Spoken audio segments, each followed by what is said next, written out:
Hello అండి, అందరికీ good morning, నమస్తే. ఈనాడు, ఆంధ్రజ్యోతి, సాక్షి తెలుగులో ఈ మూడు కూడా ప్రధాన వార్తాపత్రికలు. సో ఈ మూడిట్లో వచ్చే ముఖ్యమైన అంశాలని ప్రతిరోజు కూడా 10 నుంచి 15 నిమిషాల పాటు చర్చించుకోవడం మన యొక్క కంటెంట్ అండి. సో వీడియో చివరి వరకు చూడడానికి ప్రయత్నం చేయండి. సో చూసిన వాళ్ళు ఖచ్చితంగా నచ్చితే లైక్ చేయండి.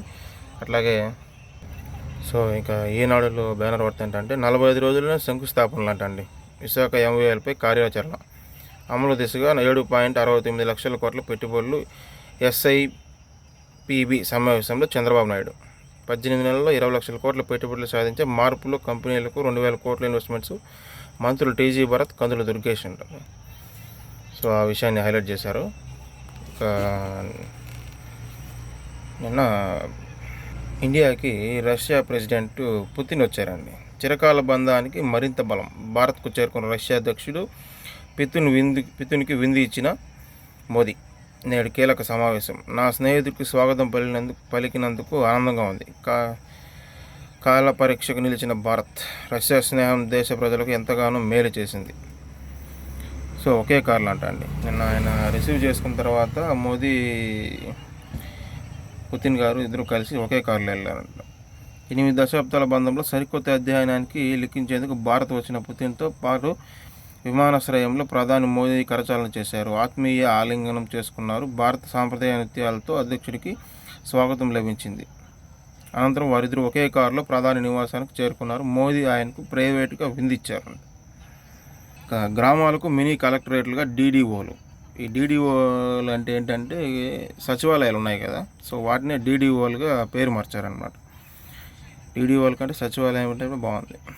పౌర సేవలు ప్రజలకు చేరువయ్యేందుకే ఈ ఏర్పాటు. కూటమి వచ్చాక స్థానికతల్లో అనేక సంస్కరణలు. DDOల ప్రారంభోత్సవంలో ఉప ముఖ్యమంత్రి.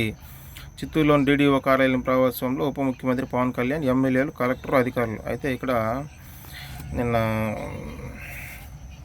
మూడు పార్టీలతో కలిసి ఒక మీటింగ్ పెట్టారనమాట. సో మనం 15 ఏళ్ళు కలిసి ఉంటాము, ఖచ్చితంగా చిన్న చిన్న గొడవలంతా చేయకూడదు అనేసి ఒక సూచన ఇచ్చారు. అలాగే ఇక పరకామణి కేసులో ఒక చిన్న చోరీ. నిన్న జగన్మోహన్ రెడ్డి గారు ప్రెస్ మీట్ పెట్టారండి. ఆల్మోస్ట్ అది దాదాపుగా ఒక 2.5 hours పెట్టారంట. పరకామణి కేసులో ఒక చిన్న చోరీ, $9 దొంగతనమే జరిగింది. వారు 14 కోట్ల ఆస్తులు రాసిచ్చారు. ప్రపంచంలో ఎక్కడా ఇలా జరగలేదంట. వైసీపీ అధినేత జగన్ చిన్న దొంగతనం అండి, $9 అంట. సో నిన్న జగన్ గారి ప్రెస్ మీట్లో చాలా విషయాలు మాట్లాడారు. పరకామణి కేసులో ఒక చిన్న చోరీ అనే విషయాన్ని కూడా మాట్లాడారు. దాన్ని ఈనాడులో కొంచెం హైలైట్గా రాశారనమాట పూర్తిగా. వారు మాత్రం అరెస్ట్ కాలేదంట. ప్రభుత్వం వారిదే, మద్యం దుకాణాలు వాళ్ళదే, బెల్ట్ షాపులు వాళ్ళదే, పర్మిట్ రూమ్లు, తయారీ, సరఫరా అన్నీ తేదపు వారివే. రెడ్ బుక్ రాజ్యాంగంలో ఇతరులకు వాటిని నడిపే ధైర్యం ఉంటుందా? మొలకల చెరువులో కల్తీ మద్యం కేసులు తప్పుడు వాగ్మూలాలు ఇప్పించి జోగి రమేష్ను అరెస్ట్ చేయించారు. కానీ ఈ కేసుతో సంబంధం ఉన్న తేదేపా నేతల జయచంద్రారెడ్డి, గిరిధర్ రెడ్డి ఇప్పటికే అరెస్ట్ కాలేదు. తప్పుడు కేసులు పెట్టి పిన్నెల్లి రామకృష్ణారెడ్డి, వెంకటరామరెడ్డిలను వెతుకుతున్నారు. ఇలాంటివి చేస్తేనే నక్సలిజం పుడుతుంది అని వ్యాఖ్యానించారు. వీళ్ళు వైఎస్ఆర్సీపీ పార్టీలు ఎవరు అరెస్ట్ చేసినా అది అక్రమ అరెస్ట్ అంటాడు ఈయన.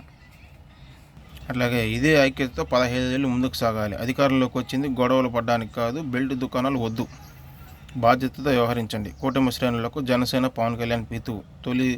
తొలిసారి చిత్తూరులో 3 పార్టీ నేతలతో సమావేశం. సో నిన్న చిత్తూరులో DDOలు ప్రారంభించడానికి వచ్చి అట్లాగే 3 పార్టీలతో కలిసి ఒక మీటింగ్ పెట్టారంటే అక్కడ ఆయన ఏం చెప్పారంటే, మనం అధికారంలోకి వచ్చింది గొడవలు పడడానికి కాదు, బెల్ట్ షాపులో అటువంటివి మనకు వద్దు, కొంచెం బాధ్యతగా ఉండండి, చిన్న చిన్న గొడవలు వచ్చినా కొద్దిగా సఖ్యత పాటించి ముందుకు పోవాలని ఆయన పిలుపునిచ్చారు. ఇక పవన్ కళ్యాణ్కు తెలంగాణపై అమిత ప్రేమ. అదే తెలంగాణ ఇష్యూ ఉంది కదండి, సో దానిపైన నిన్న కందుల దుర్గేష్ గారు ప్రెస్ మీట్ పెట్టారు. బిడ్డకు దిష్టి తీసినప్పుడు తన దిష్టి తగలకూడదని తల్లి అంటుంది. ఇక్కడితో ఈ వివాదం ముగిసిపోవాలని కోరుకుంటున్నాం. మంత్రులు కందుల దుర్గేష్ వాళ్ళు వదలరండి, ఎందుకంటే వాళ్ళు మెయిన్ ఇష్యూస్ అంతే వదిలేసి చిల్లర రాజకీయాలు అనమాట, వాటిని పట్టించుకుంటారు. ఇప్పుడు నిద్రపోయేవాడిని లేపొచ్చాము కానీ నిద్ర నటించేవాడిని ఎట్లా లేపుతాం? వాళ్ళు కావాలనే ఆరోపణలు చేసి దాన్ని టైంపాస్కి వాడుకొని దానికి ఎలక్షన్ ఉంది కాబట్టి చిల్లర ఆరోపణలన్నీ చేస్తూ ఉంటారు. సో వాళ్ళు మేలుకోరు వాళ్ళకి. సో నా చిన్నారి ఊపిరితిత్తుల్లో ప్లాస్టిక్ మోదంట అండి. విజయవంతంగా తొలగించిన రుయా వైద్యులు. బాలుడు అనుకోకుండా మింగేసిన ప్లాస్టిక్ మూత ఊపిరితిత్తుల్లో వెళ్ళిపోగా రుయా చిన్నపిల్లల విభాగంలో వైద్యులు విజయవంతంగా సర్జరీ నిర్వహించి బయటకు తీశారు.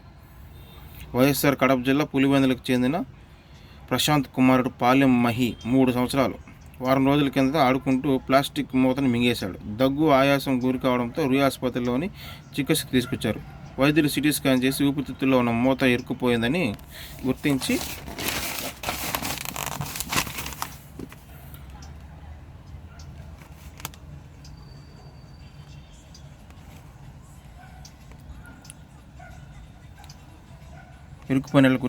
బ్రాంకోస్కోపీ ఆపరేషన్ చేయాలని నిర్ణయించారు.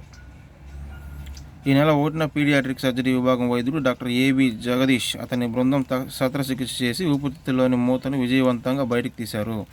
చిన్నపిల్లల విభాగాధిపతి డాక్టర్ మనోహర్, పల్మనాలజీ విభాగాధిపతి డాక్టర్ సుబ్బారావు,